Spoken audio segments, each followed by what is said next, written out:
بسم الله الرحمن الرحيم إن الله لا يستحيي أن يضرب مثلا ما بعوضة فما فوقها فأما الذين آمنوا فيعلمون أنه الحق من ربهم وأما الذين كفروا فيقولون ماذا أراد الله بهذا مثلا يضل به كثيرا ويهدي به كثيرا وما يضل به إلا الفاسقين صلى الله عليك يا أبا عبد الله صلى الله عليك يا أبا عبد الله صلى الله عليك يا أبا عبد الله وعن الله قاتليك أعوذ بالله السميع العليم من الشيطان الرجيم بسم الله الرحمن الرحيم الحمد لله رب العالمين وبه نستعين وصلى الله على محمد وأتقته الطاهرين وعلى الله عليهم أجمعين قال الله العظيم في كتاب الحكيم بعد أعوذ بالله السميع العليم من الشيطان الرجيم بسم الله الرحمن الرحيم إن الله لا يستحي أن يضرب مثلا ما بعوضة فما فوقها فأما الذين آمنوا فيعلموا أنه الحق من ربهم وما الذين كفروا فيقولون ماذا أراد الله بهذا مثلا يضل به كثيرا ويهدي به كثير وما يضل به إلى فاسقين صدق الله العلي العظيم. Allah subhanahu wa ta'ala nous dit dans le Saint-Coran, dans la sourate Al-Baqarah, le verset 26, Allah n'éprouve absolument pas de gêne à prendre l'exemple sur un moustique, ou quelque chose de moins que ça, mais ceux qui ont cru au livre d'Allah savent que ce genre de parabole est la vérité, et que cela vient de la part de leur Seigneur. Quant à ceux qui ont mécru, entre parenthèses à cause de l'obstination, la négation ou par ironie et moquerie, ils disent « Qu'est-ce que Allah veut dire par ces paraboles ?» Il égare des foules avec ces paraboles et guide plein d'autres. Il n'y a que ceux qui sont pervers qui se retrouvent égarés. La suite du tafsir du Saint-Coran, assez court. J'ai pas grand-chose à rajouter, mais je vais quand même faire un ajout au niveau de Tafsir al-Askari, car son commentaire, il est incomplet, on pourrait dire. Car bien sûr, sans le wilaya de l'imam Ali alayhi salam, c'est-à-dire qu'on n'utilise pas les narrations de Ahlul Bayt liées à l'wilaya dans le tafsir al-Quran, ça restera toujours incomplet. Je commence donc le Mufassir dit, les paraboles sont destinées à élucider les concepts rationnels et leur donner une forme palpable afin qu'on s'appuie sur l'imagination pour la saisir. En effet, aussi longtemps que la raison de l'homme dépend de son corps, il n'a pas assez de capacité pour saisir l'esprit des choses et des réalités. Sans l'aide de l'imagination, on verse la parole divine, les propos des sages, des philosophes et des rhétoriciens dans le moule des paraboles afin de partir des choses palpables pour rendre les concepts beaucoup plus compréhensibles. Car si c'est trop abstrait, en fait, l'intelligence humaine n'arrive pas généralement à capter, sauf bien sûr s'il a été formé par cela ou qu'il a une capacité au niveau de son intellect. Le fait de se focaliser sur le moustique et quelque chose de plus petit encore peut vouloir signifier que personne ne doit penser que prendre des exemples sur des choses aussi petites est une forme de stupidité. La majesté d'Allah et sa sainteté sont au-dessus de ce genre de choses. Non, devant Allah, ce qui est grand et petit jouit d'un même statut. Le supérieur et l'inférieur, l'honoré et l'humilié vivent tous sous la souveraineté divine et proviennent tous du vent de miséricorde de leur Seigneur. Vous pourrez retrouver cela au niveau de, par exemple, dans Nahj al-Balagha, quand l'imam Ali alayhi salam il décrit les animaux pour montrer des signes. Il n'est pas gêné de prendre un animal qui serait considéré bas pour la plupart des gens.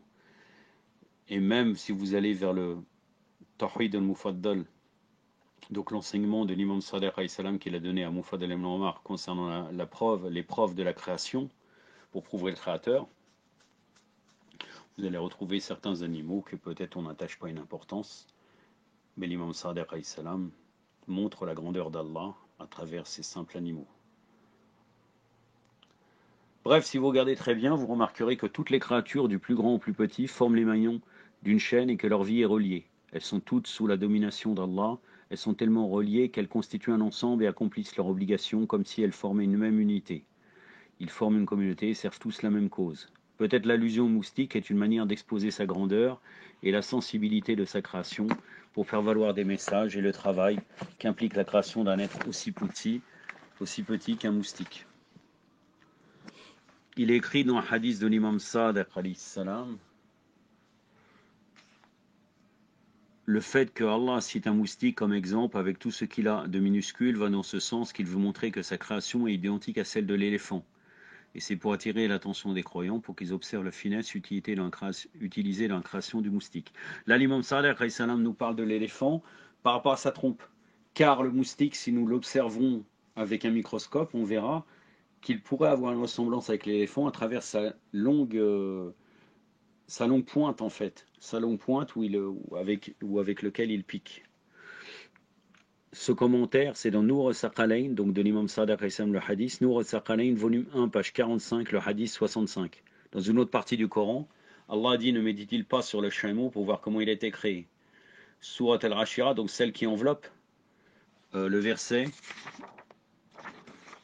le verset 17. La sourate al-Rashira, c'est la sourate numéro 88 du Musraf actuel. Ba'da'udhu billahi samir al-ghanim min ash-shaytanir rajim. Afali yanduru ila ibila kayfa khuliqat. Sadaqallahu al-aliyyul azim.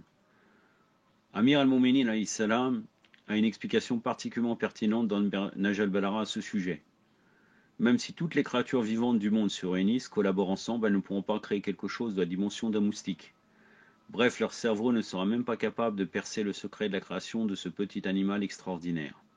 Elles finiront par se fatiguer, leur force se réduira, elles s'externueront, et finalement, après des efforts, elles subiront l'échec. Après des efforts et l'échec, elles avoueront qu'elles sont incapables de créer un moustique, une manière d'exprimer leur impuissance, y compris leur incapacité à anéantir cela. Nahj al-Balagha, c'est le discours numéro 186.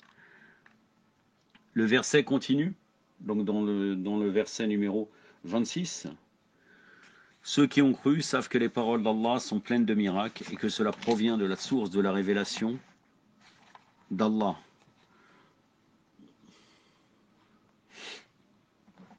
Et comme leur cœur est vide d'orgueil, de complaisance et de jalousie, l'illumination reçue leur permet de saisir clairement le message. Ils savent parfaitement que ce genre de paraboles sont évidentes et viennent de leur Seigneur. Quant à ceux qui ont mécru, sont dans la lumière ceux dont la lumière de la foi dans le cœur est couverte par la mécréance et qui ne peuvent pas regarder la vérité avec les yeux, la comprendre avec les oreilles ou la saisir du fond de leur cœur, ironisent par ignorance et disent « Qu'est-ce que Allah veut dire en évoquant ce genre de parabole qui guide des foules ?»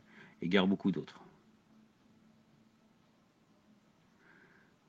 Shirtoussi, dans Tafsir et-Tibyan, volume 1, page 19, nous dit « Un peu comme si l'émetteur disait « Qu'est-ce que Allah envisage à travers cette parabole ?» Une parabole susceptible d'égarer et de guider, et Allah leur répond « Ne s'égarent que ceux qui sont pervers, mais les croyants saisissent parfaitement le message. » Concernant les circonstances de la révélation de ce verset, lorsque dans les deux versets si hauts, c'est-à-dire précédents, dans Surat al-Baqarah, où il est dit « Ils sont à l'exemple de celui qui allumait une torche suivi de ce passage, encore comparable à une pluie venant du ciel », les hypocrites dirent que Allah est au-dessus de ce genre de parabole pour réfuter leurs propos. Ce verset fut révélé en leur disant qu'Allah n'éprouve aucune incommodité à évoquer des paraboles, même s'il s'agit d'une parabole sur un moustique. Maintenant, que dit le tafsir Imam Hassan Askari alayhi salam sur ces versets? Allah dit « Ô Muhammad, Allahumma salli ala Muhammad wa ali Muhammad, wa lajjal farajahum wa al-anadahum. » Certes, Allah ne se gêne point. Il n'évite aucun embarras de citer en exemple n'importe quoi, ainsi la vérité se manifeste aux serviteurs croyants, un moustique ou quoi que ce soit au-dessus, ou quelque chose de plus grand, car Allah donne ces exemples pour que ses serviteurs se corrigent et en tirent profit.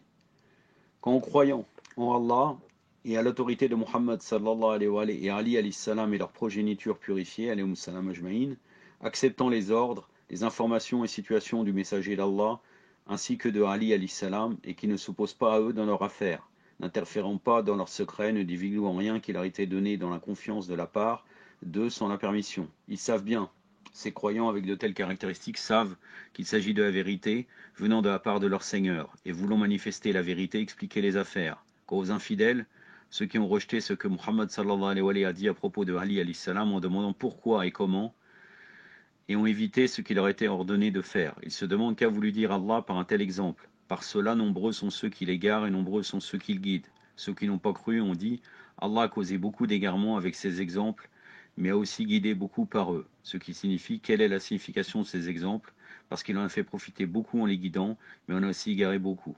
En réfutation à ce qu'ils ont dit, Allah subhanahu wa ta'ala a dit mais ils n'égarent, ce qui signifie qu'Allah n'égare par cela que les pervers. Ils sont classés en deux catégories. Ceux qui évitent de réfléchir sur eux-mêmes et ceux qui vont à l'encontre d'Allah, et dans ce qu'il a ordonné de faire, à savoir maintenir les bonnes relations avec la progéniture de Muhammad sallallahu alayhi wa sallam, qui est la plus haute des obligations. Après avoir décrit les caractéristiques de ces pervers qui sont sortis de la religion d'Allah subhanahu wa ta'ala, Allah a dit qu'ils rompent le pacte, ce qu'ils avaient fermement conclu avec Allah. Le pacte qu'Allah avait fait avec eux était pour son unité et pour son unicité et pour la prophétie et pour Ali et sa progéniture et des Shira pour leur amour et honneur. Après avoir conclu le pacte, ils l'ont rompu et coupent ce qu'Allah a ordonné d'unir, de la famille, des relations proches, en refusant de les aider, de leur donner leurs droits, et ce qui est plus haut que cela et plus obligatoire est le droit de la bienfaisance envers Muhammad sallallahu alayhi wa sallam, parce que les droits de Muhammad, Allahumma salli ala Muhammad wa ali Muhammad wa lajjal farajahum wa ranadahum, sont comme les droits d'une mère ou d'un père, d'une personne, et ces droits sont plus grands que ceux du père, et aussi les droits de bienfaisance sont plus grands et le rang privé est plus dangereux. Et sèment la corruption sur la terre, en restant loin des obligations qu'Allah a données, comme la croyance en l'imama. Ils se sont opposés, ceux-là sont les vrais perdants, cela a créé leur perte et ils seront dans le feu et exclus des jardins. Et quelle grande perte cela est d'encourir la punition éternelle et d'être privé des récompenses éternelles. Le saint imam Muhammad al-Baqir alayhi salam a dit « Si personne ne nous soumet la richesse en considérant que nous méritons ce droit et que nous la dépenserons dans les bons chemins, Allah lui soumettra en échange de cette richesse de luxueux palaces aux valeurs et en nombre que seul le Créateur connaît. Et si quelqu'un devait éviter la bataille, la dispute et se soumet à nous dans ses affaires en évitant de nous blesser, Allah le renverrait sur le chemin et quand les anges viendront à lui à propos de ses actions et de ses péchés, il y aura un appel d'Allah. Ô mes anges, ne vous disputez pas avec ce serviteur qui est de moi, car il a soumis ses affaires à ses imams, alayhi salam. Alors ne vous disputez pas avec lui, et suggérez-lui mes jardins s'il pourra être près de ses imams, car il s'est soumis à eux dans le monde ici-bas. Et si quelqu'un devait nous demander pourquoi et comment il n'accepte pas certaines de nos paroles, les anges lui diront sur le chemin, ô serviteur d'Allah, se disputer avec nous sur vos actions comme vous aviez l'habitude de vous disputer dans ce monde. Avec ceux qui étaient vos gouverneurs, il y aura un appel. Vous avez raison, prenez votre temps sur son compte et soyez dur avec lui dans sa punition. Il sera alors couvert de honte et aura un profond regret. Et rien ne pourra le sauver à part la miséricorde d'Allah subhanahu wa ta'ala. Et l'imam Muhammad al-Baqir alayhi salam a dit « Celui qui pardonne dira à propos de celui qui a rempli ses serments et ses promesses dans le monde, ô vous les anges, pour celui qui a tenu ses promesses et serments, excusez-le, et donnez-lui la promesse que j'ai faite pour lui, pardonnez-lui, et ne vous disputez pas avec lui. » Les anges l'emmèneront alors dans les jardins, et si quelqu'un coupe ses relations avec ses proches, mais maintient de bonnes relations avec Muhammad sallallahu alayhi wa sallam, celui-ci le dira « Prends autant de récompenses que tu souhaites et pardonnez-lui. » Il prendra ce qu'il veut, il sera pardonné. Allah lui garantira ce qui lui profite et n'abaissera aucune de ses récompenses. Mais s'il a gardé de bonnes relations avec ses proches, mais a coupé celles avec Muhammad sallallahu alayhi wa sallam en reniant les imams alayhi salam, et s'éloigné de ce qui lui était obligatoire en appelant les autres avec leur nom, avec le nom des imams alayhi salam, en dotant les autres de leurs titres, c'est-à-dire des usurpateurs, comme par exemple quand on qualifie quelqu'un de Amir al-Mu'minin, ou bien Wali al-Amr, qui est un titre qui est réservé aux imams, utilisant d'affreux titres sur leurs amis, il sera dit aux serviteurs d'Allah, tu es devenu hostile à la progéniture purifiée de Muhammad sallallahu alayhi wa sallam, et tu as donné la véracité à d'autres. Alors maintenant cherche de l'aide chez eux, il n'existera aucune personne pour lui, pour l'aider ni l'écouter, il tombera dans une humiliante et douloureuse punition.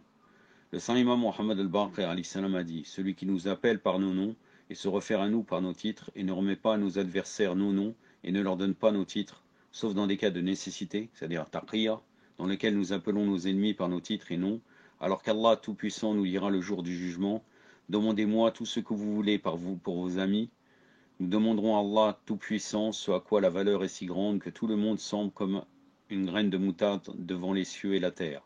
Allah lui accordera et lui augmentera sa récompense. Quelqu'un a dit au saint imam Muhammad al-Baqir alayhi salam, Certains de vos amis sont d'avis que la signification de l'exemple du moustique est Ali alayhi salam, et que ce qui est plus grand que cela, la mouche, est Mohammed sallallahu alayhi wa alayhi, le messager d'Allah. L'imam al-Baqir alayhi salam a répondu: ces gens ont entendu quelque chose, mais ne l'ont pas placé correctement. C'était lorsque le messager d'Allah sallallahu alayhi wa alayhi était assis avec Ali alayhi salam, quand il a entendu quelqu'un dire Allah désire ce que Mohammed désire, et ensuite un autre a dit Allah désire ce qu'Ali désire. Le messager d'Allah sallallahu alayhi wa alayhi a dit: ne différenciez pas Mohammed et Ali par Allah, mais à la place dites Allah désire, et ensuite Mohammed sallallahu alayhi wa alayhi désire, ensuite Allah désire, et puis Ali désire le même. Dans les désirs d'Allah, c'est subjugant qu'il n'y a pas d'égal pour cela et du même rang.